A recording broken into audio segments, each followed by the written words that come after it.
Hey there, Rob Robot Shlomo coming to you with another video. I ripped that off from somebody, didn't I?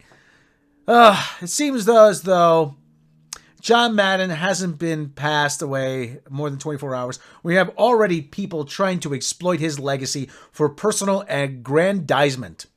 And that's what this really is, personal aggrandizement.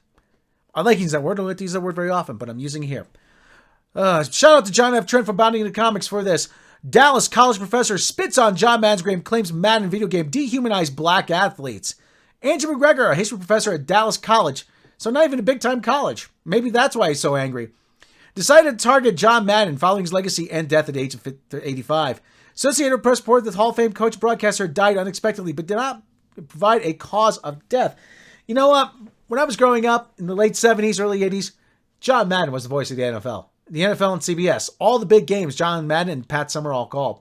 There was a guy who was a wealth of knowledge about the game. A guy who really loved the game and was a great ambassador of the game. But, according to certain people, it's not good enough. In reaction to his death, Dallas Cowboy owners Jerry Jones praised Madden, saying, "I am not aware of anyone who's made more meaningful impact on the National Football League than John Madden. And I know of no one who loved the game more." However, not all reactions had such high praise for Madden as Jones did. Andrew McGregor decided to spit on the grave of John Madden following the announcement that the Hall of Famer had passed. McGregor took to Twitter where he wrote, "I have lots of opinions on John Madden. The creation of the Madden video game was not a great development in the U.S. It further glamorized violence and dehumanized black athletes and helped establish the plantation cosplay has grown worse in the era of fantasy football." What? Plantation cosplay? What are you talking about? Plantation cosplay. What are you talking about? Nobody goes into the game because they are forced to. Believe me, you can make a lot more money playing in any other game. The average salary for a football player is $2 million. The average salary for a baseball player is $5.5 million. The average salary for a basketball player is $4.5 million. So you can make a lot more money playing other games, other sports. In subsequent tweets, he added, "Video game distance reality of violent sport from fans and transform human behaviors into artificial numbers and simulation." Don't we all do that with everything? We do that with everything, don't we? Continuing his thread, McGregor wrote, "At every point in his career, coach, announcer, video game producer, Madden profited off of black athletic labor and glamorized the violence inherent in the game." This from a white guy. Why is it that, listen, I'm going to go there. Why is it that white people scream the loudest about this? If it's possible for a man to be a raging Karen, this guy is a raging Karen. McGregor continued to denigrate Madden and his legacy. "Sure, there are lots of significance to his life and his impact, but it's pretty clear most of his accomplishments were not beneficial or healthy athletes, particularly non-white athletes." Stop right there. Stop right there, you screaming jackhole. Coaches at every level are concerned about the health and safety of their players. At every level. From Little League, Pop Warner, high school, all the way up to professionals. The coach will be the first guy to pull someone out of a game if they feel that their health and safety is in jeopardy. You don't know shit. You have no idea what you're talking about. Could the game be safer? Of course, a good game could be safer. But you know what? To say what you're saying, to make this claim, is ludicrous. Ludicrous. I want to see what happens when Mike Tomlin passes away. What will Andrew McGregor say about that? Dallas college professor concluded his thread writing, "When your entire life is based on expanding and profiting of one of the most violent exploitative games, veneration is not exactly something you deserve." Fuck off. Fuck right the hell off. You know, I grew up in a town that was full of academics. Some rise, some don't. And to me, there's nothing more resentful of someone who can see the ivy-covered tower and not get there. Andrew McGregor sounds like one of those people.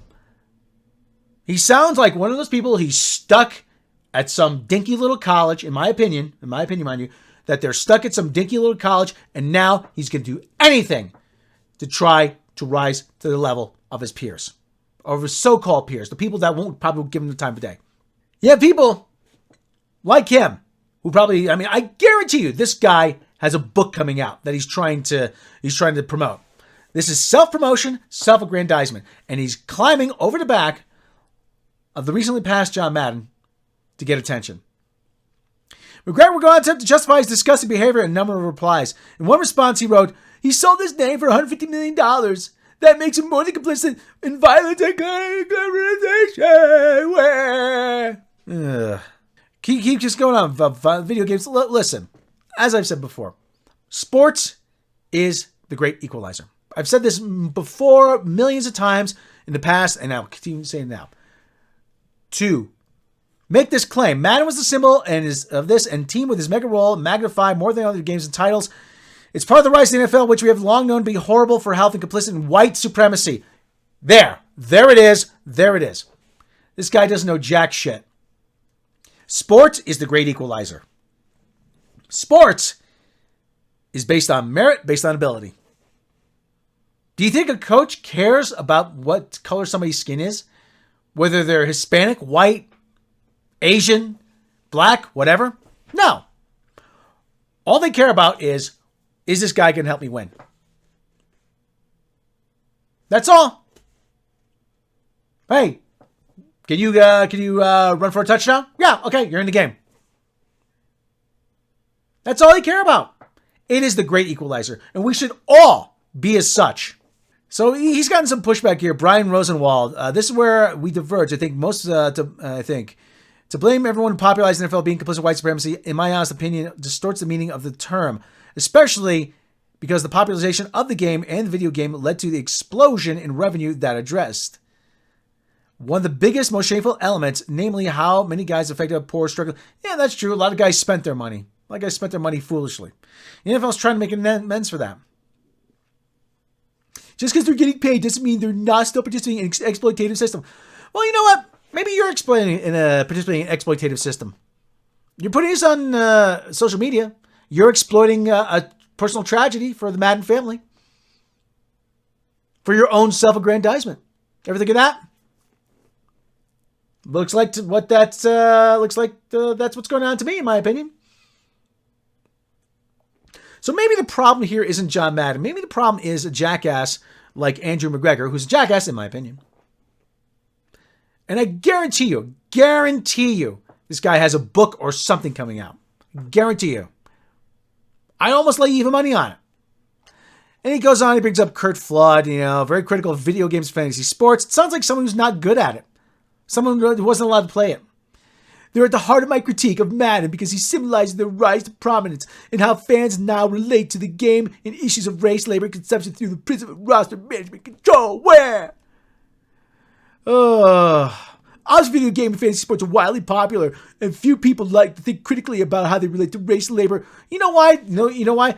Because it was through sports that race actually helped to break barriers. Jackie Robinson, Nat Sweetwater Clifton, first guy to play for the New York Knicks. Sports, as I said before, is the great equalizer. It brings everybody together for a common goal, common cause. And guys like Andrew McGregor just want to keep using it to divide us. So I think I've had enough of this. This guy doesn't sound like he's been picked first for anything.